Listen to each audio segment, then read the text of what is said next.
ওকে, এখন আমরা যে বিষয়টা দেখবো সেটা হচ্ছে যে হাইপারটেনসিভ ক্রাইসিস। হাইপারটেনসিভ ক্রাইসিস মানে কি?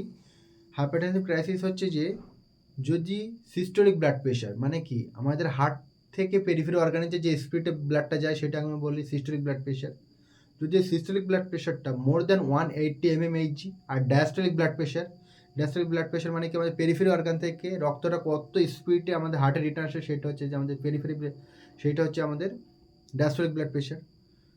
সো হাইপারটেনসিভ ক্রাইসিসের ক্ষেত্রে সিস্টোলিক ব্লাড প্রেশার যদি 180 mmHg আর ডায়াস্টোলিক ব্লাড প্রেশার 120 mmHgর বেশি হয় সেক্ষেত্রে আমরা বলবো hypertensive crisis.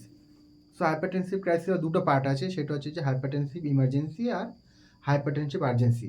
So hypertensive emergency আর আর্জেন্সির ক্ষেত্রে সবসময় ব্লাড প্রেশারটা কী হবে, systolic blood pressure more than 180 mmHg আর diastolic blood pressure more than 120 mmHg। So আমরা কীভাবে ডিফারেন্সিয়েট করবো যে কোনটা হচ্ছে যে হাইপারটেনসিভ ইমার্জেন্সি আর কোনটা আর্জেন্সি। যদি কোনো ভাইটাল অর্গান ড্যামেজের ক্ষেত্রে যেমন হার্ট, লাংস, কিডনি, এই যে ভাইটাল অর্গান ড্যামেজ হওয়ার জন্য যদি ব্লাড প্রেশারটা মোর দ্যান 180 mmHg আর ডায়াস্টোলিক ব্লাড প্রেশার যদি মোর দ্যান 120 mmHg হয় সেক্ষেত্রে আমরা বলবো হাইপারটেনসিভ ইমার্জেন্সি।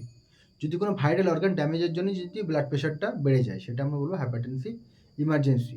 আর যদি কোনো ভাইটাল অর্গান ড্যামেজ হয়নি, সাডেনলি ব্লাড প্রেশারটা বেড়ে গিয়েছে 180/140 mmHg সেক্ষেত্রে আমরা বলবো হাইপারটেনসিভ ইমার্জেন্সি।